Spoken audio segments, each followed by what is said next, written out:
El formulario de mensajes tiene la estructura más simple del mundo, un único campo de texto. ¿Vale la pena entonces diseñar un formulario para eso? Pues no. Además, es una ocasión excelente para enseñaros a trabajar con peticiones asíncronas. ¿Qué es una petición asíncrona? Para entenderlo podemos simplemente tomar un ejemplo real. Imaginaros un usuario navegando por una página web. En un momento dado, decide cambiar de sección y hace clic en un enlace. Al hacerlo, se hace una petición al servidor para que éste devuelva la nueva página. Este proceso puede ocurrir de dos formas, síncrona o asíncronamente. Si este proceso es síncrono, al hacer la petición el cliente queda en un limbo esperando la respuesta. Digamos que se sincroniza con el servidor, de manera que si éste tarda 5 segundos en devolver la nueva página, serán 5 segundos que el cliente estará bloqueado esperando la respuesta. En cambio, si este proceso es asíncrono, el cliente pide la página pero puede seguir funcionando. En otras palabras, la petición ocurre en segundo plano sin que el cliente se percate de ello y únicamente será consciente al recibirse la respuesta. Este tipo de peticiones son muy útiles porque no requieren recargar toda la página, sino que se puede modificar solo una sección determinada en función de la respuesta, haciendo la experiencia mucho más fluida. Son sin duda la forma ideal para enviar mensajes sin que el usuario deba recargar toda la página. ¿Pero cómo se logra este comportamiento? Pues gracias al lenguaje JavaScript, que es capaz de crear un objeto en memoria donde manejar la petición, capturar la respuesta y posteriormente modificar el DOM, que es la interfaz que permite modificar el contenido del HTML en tiempo real. Pero basta de introducciones y vamos a entrar en materia, empezando por identificar qué datos necesitamos para crear un mensaje y cómo podemos enviarlos a una vista clásica. Para crear un mensaje debíamos contar con 3 requisitos. Uno era el hilo donde vamos a publicarlo, otro es el autor, el usuario que lo crea, y finalmente el contenido. El hilo lo vamos a pasar en el path de la petición con una variable primary key como hemos hecho ya muchas veces. El usuario, por contra, ya lo tenemos en la propia petición request, ese objeto que se gestiona automáticamente en las vistas. Y el contenido sí que es un campo que vamos a tener que enviar, ya sea por get o por post. Y en nuestro caso lo vamos a hacer por get, porque el método post requiere manejar el token CSRF y es un poco más complejo. Así que vamos a volver a nuestras vistas y vamos a proceder a crear una nueva de forma clásica, con un def. Y le vamos a llamar, por ejemplo, addMessage, porque va a ser la de añadir un mensaje. Vamos a tomar de request la petición, que ahí es donde está el usuario autenticado, y le vamos a pasar una primary key, que la vamos a almacenar en pk y la pasaremos en los paths. Por ahora vamos a poner simplemente un pass y vamos a configurar las URLs. Vamos a venir aquí al URLs del App Messenger, vamos a importar aquí arriba la vista, addMessage, y la vamos a añadir aquí en un nuevo path. Vamos a tomar como ejemplo el que tenemos de arriba, así que voy a copiarlo, porque aquí ya estoy pasándole el hilo, le estoy pasando la primary key, y aquí vamos a poner una simple palabra, por ejemplo, add, que significa añadir, ¿no? De manera que le pasamos el hilo donde tenemos que añadir el mensaje, y luego ya el mensaje lo pasaremos pues con un parámetro get. Aquí ponemos la vista y el nombre va a ser add. Evidentemente en este punto, si accedemos a nuestra página e intentásemos por ejemplo ir aquí al hilo con Juanito y poner aquí add al final, pues como veis nos da un error, porque no estamos devolviendo nada. ¿Qué tenemos que devolver en una petición asíncrona? Pues lo que queramos, puede ser texto plano, un snippet HTML para inyectarlo directamente en la página, o una estructura bien organizada en formato XML o JSON que podemos analizar para actuar en consecuencia. Mi recomendación es responder siempre con estructuras JSON, unos objetos muy parecidos a un diccionario de Python, pero escritos en sintaxis de JavaScript, algo muy útil, porque como la propia petición se realiza en JavaScript, la respuesta se puede manejar al vuelo sin hacer ningún tipo de conversión. Así que vamos de vuelta a nuestra vista addMessage y vamos a modificarla para devolver esta respuesta JSON, por ahora simplemente genérica. Lo primero que necesitamos es importar un módulo llamado JSON-Response para poder generar la respuesta en formato JSON. La podemos importar de Django HTTP bajo el nombre JSON-Response. Ahora lo que haremos es crear un diccionario para estructurar la respuesta JSON. Vamos a llamarle, por ejemplo, JSON Response, y lo vamos a crear inicialmente con un solo campo, que vamos a llamar created. Y aquí le vamos a dar el valor false, falso, dando a entender que cuando añadamos un mensaje, devolveremos una respuesta, que es este JSON Response. En caso de que el mensaje se cree correctamente, cambiaremos el valor de este diccionario en esta clave created a true, y si no, lo devolveremos así, con false, para indicar que el mensaje no se ha creado correctamente. Así que lo único que nos falta es hacer un return de un JSON Response y pasarle este diccionario que hemos creado, y él automáticamente hará la conversión de diccionario Python a un objeto JSON.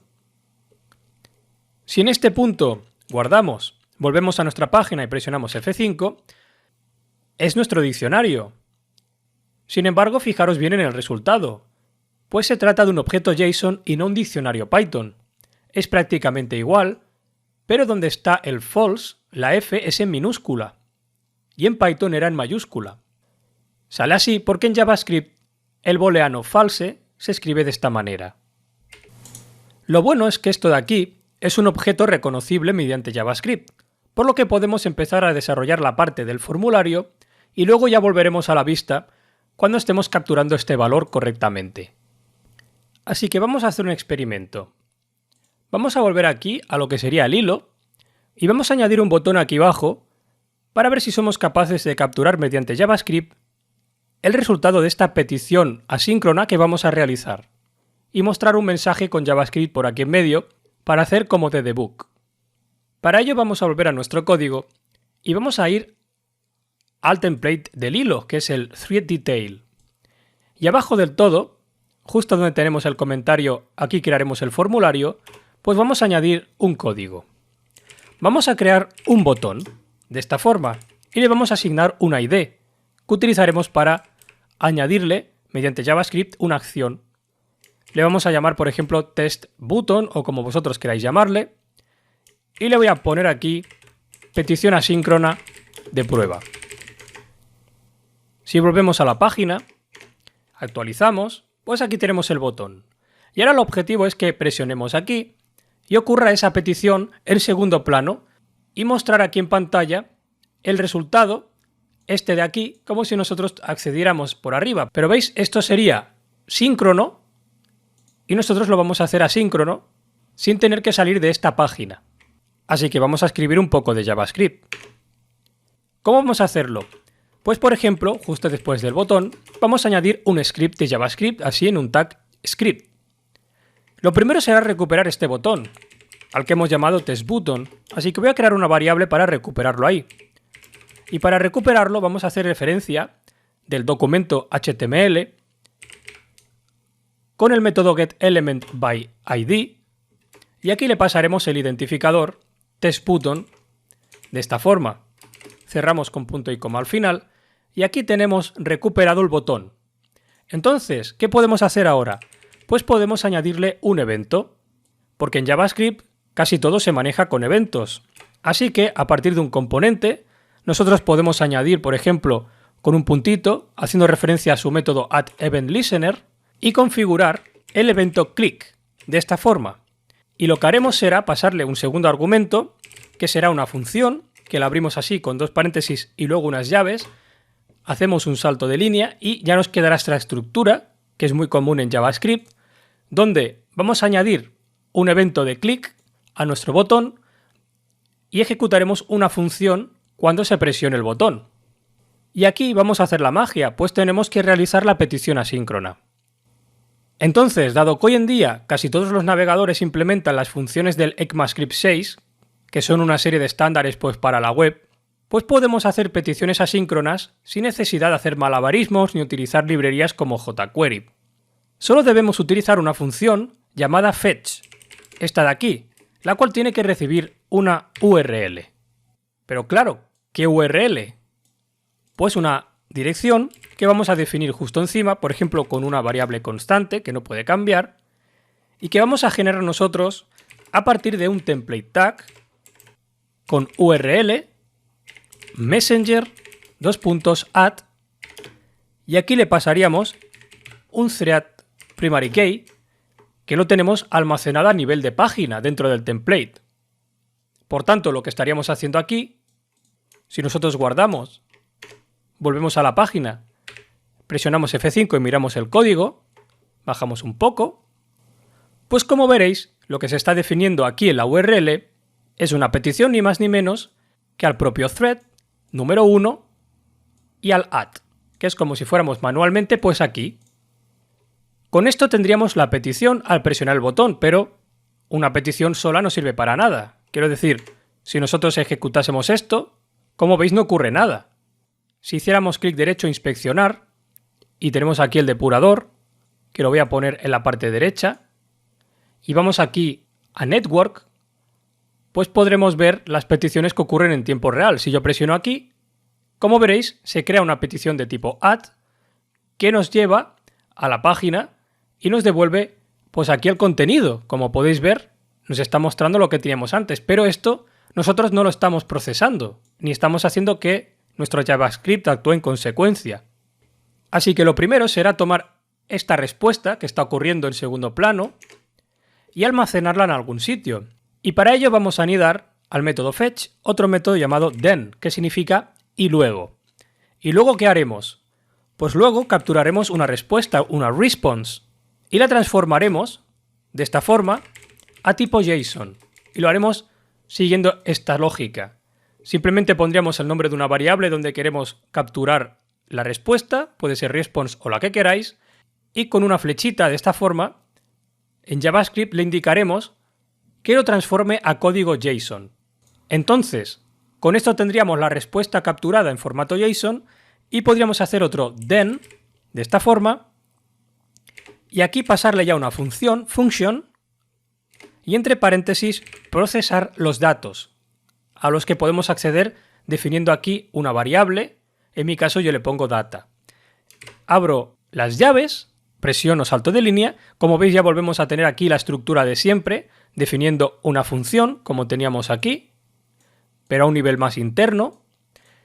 Y lo que podemos hacer es ya procesar esa información que tenemos de vuelta en data, pudiendo hacer referencia a las claves del objeto, que era nuestro diccionario, con un puntito y por ejemplo mostrando created. Haciendo un alert debería de salirnos en medio de la pantalla el contenido, así que volviendo a nuestra página, presionamos F5, actualizamos los cambios, presionamos aquí y como veis ocurre la petición en segundo plano y nos devuelve el resultado, que era falso. A partir de ahora viene lo bueno, necesitamos capturar el contenido del mensaje y enviarlo a la vista al presionar el botón. Pero todo eso lo haremos en la siguiente lección, que es una continuación de esta. Y por ahora, para que os hagáis una idea de cómo funciona todo esto, vamos a hacer una simulación.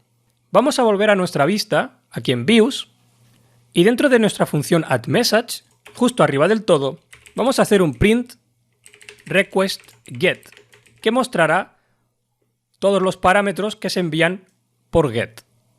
Ahora vamos a hacer lo siguiente, vamos a volver aquí al template threadDetail y justo antes de definir la URL, vamos a crear una variable llamada content, simulando que hemos recuperado el contenido de un formulario, de un text area, y vamos a poner, por ejemplo, esto es una prueba.